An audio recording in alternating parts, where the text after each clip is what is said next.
नमस्कार, मी doctor Pratibha Pawal Awate, Spandan super speciality clinic, Chhatrapati Sambhajinagar, Aurangabad येथे हार्मोन तज्ञ म्हणून कार्यरत आहे। हार्मोनचा सगळ्यात कॉमन आणि महत्त्वाचा असा आजार म्हणजे डायबिटीज, मधुमेह, ज्यामुळे रक्तातली साखर वाढते आणि ह्या वाढलेल्या साखरेमुळे शरीराच्या वेगवेगळ्या अवयवांवरती दुष्परिणाम होतात, ज्यामुळे आजारपण वाढते आणि आयुष्याचे वर्ष कमी होतात।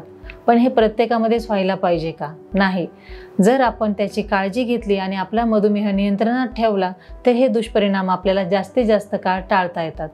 ते कसे हे आपण पाहू। मधुमेहाचा महत्त्वाचा दुष्परिणाम म्हणजे हृदयरोग होणं। यामध्ये हृदयाला रक्तपुरवठा करणारी रक्तवाहिनी ब्लॉक झाली की हार्ट अटॅक येतो आणि असं झालं तर आजारपण वाढतं, याला जीवाचा धोका देखील होतो। आणि हे जर टाळायचं असेल तर रक्तातली 3 महिन्याची सरासरी साखर, ज्याला HbA1c म्हणतो, ती 6.5 ते 7% कमी पाहिजे आणि दर 3 महिन्यांनी ही तपासली गेली पाहिजे।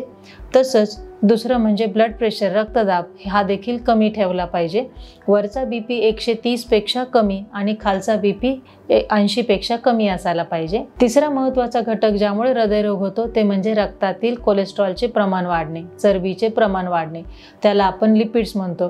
कोलेस्ट्रॉल वेगवेगळ्या प्रकारचे असतात। पहिला कोलेस्ट्रॉल म्हणजे टोटल कोलेस्ट्रॉल, हा 200 पेक्षा कमी पाहिजे। दुसरा कोलेस्ट्रॉल ट्रायग्लिसराइड 150 पेक्षा कमी पाहिजे आणि तिसरा कोलेस्ट्रॉल म्हणजे LDL कोलेस्ट्रॉल, हा महत्त्वाचा कोलेस्ट्रॉल, तो 100 पेक्षा कमी पाहिजे। असं असेल तर हृदयरोग आणि पॅरालिसिस, पक्षाघात दोन्ही देखील टाळता येते। हृदयरोग झाल्यानंतर त्याचं निदान करायचं आहे की आधीच करू शकतो? आपल्याला हृदयरोगाची सुरुवात झाली आहे का हे जाणून घेण्यासाठी 1 ते 2 वर्षाच्या अंतराने हृदयाचा टुडिको केला पाहिजे, त्याला हृदयाची सोनोग्राफी म्हणतो। आणि दुसरं म्हणजे treadmill test, cardiac stress test केली गेली पाहिजे।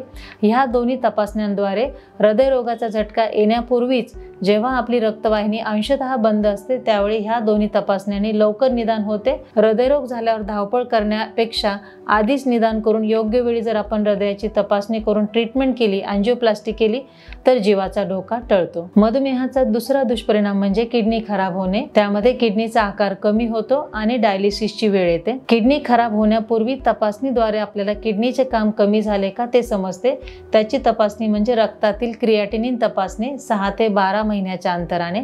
आणि दुसरं लघवीमध्ये प्रोटीनची तपासणी करणे, त्याला आपण युरिन मायक्रो अल्ब्युमिन टेस्ट म्हणतो। लघवीमध्ये प्रोटीनचे प्रमाण 30 पेक्षा जास्त झाले आहे म्हणजे डायबिटीजमुळे किडनीवर परिणाम व्हायला सुरुवात झाली आहे असे समजते। याच वेळी आपण साखरेचे नियंत्रण केले तर किडनीचे काम जास्तीत जास्त काळ टिकवता येते। मधुमेहाचा आणखी एक दुष्परिणाम म्हणजे लिव्हरवरती परिणाम होतो। जेवढे अल्कोहोलमुळे लिव्हर खराब होते त्याही पेक्षा जास्त लिव्हर खराब होण्याचे प्रमाण मधुमेही व्यक्तीमध्ये आढळते। लिव्हर खराब झाले की पायावरती सूज येते, पोटामध्ये पाणी भरते किंवा रक्ताची उलटी होते आणि एकदा हे लिव्हर खराब झाले की त्याला दुरुस्त करता येत नाही। त्यामुळे माझे हे लिव्हर खराब झाल्यावर बघायचे आहे की त्यापूर्वीच तपासणी करायची आहे? तर मधुमेह व्यक्तीने वर्षातून एकदा लिव्हरची रक्तातील तपासणी करणे, ज्याला आपण म्हणतो SGOT, SGPT। आणि दुसरी तपासणी म्हणजे पोटाची सोनोग्राफी करणे। सोनोग्राफीमध्ये लिव्हरवर सूज आहे का, फॅटी लिव्हर आहे का आणि असेल तर ते कुठल्या स्टेजमध्ये आहे हे बघितले तर डायबिटीजमुळे लिव्हरवर परिणाम होत आहे याचे निदान लवकर करता येते आणि आपल्याला साखरेचे नियंत्रण करून त्याला जास्तीत जास्त काळ टाळता येईल। पुढचा दुष्परिणाम म्हणजे डोळ्याचा पडदा खराब होणे, त्याला रेटिना म्हणतो। मधुमेहामुळे साखर आणि कोलेस्ट्रॉलचे प्रमाण वाढले तर डोळ्याच्या पडद्यावरील रक्तवाहिन्या फुगतात आणि कधी कधी त्या फुटल्यामुळे रक्तस्राव होतो, डोळ्याचा पडदा सरकतो, त्याला रेटिनल डिटॅचमेंट म्हणतो। असं झालं तर नजर कायमची जाते आणि हे आपल्याला टाळता येते। ते टाळण्यासाठी वर्षातून एकदा आपल्याला डोळ्याचा पडदा तपासला पाहिजे, त्याला रेटिना म्हणतो। आणि यावेळी लक्षणे दिसण्यापूर्वीच जर रेटिनाच्या रक्तवाहिन्या फुगल्या आहेत असं दिसलं तर लेझर पद्धतीने इलाज करून आपल्याला डोळ्यातील रक्तस्राव थांबवता येतो आणि जास्तीत जास्त काळ आपली नजर टिकवता येते। पुढचा दुष्परिणाम म्हणजे मधुमेहामुळे पायाच्या नसा खराब होतात, त्याला नर्व्ज म्हणतो। आणि पायाच्या नर्व्जमध्ये खराबी असेल तर पायामध्ये नमपणा येतो, पायाचे सेन्सेशन जाणवत नाहीत किंवा पायाची आग होते, सतत पायामध्ये जखमा होतात आणि लवकर बऱ्या होत नाही, काही वेळेला पाय देखील काढावा लागतो।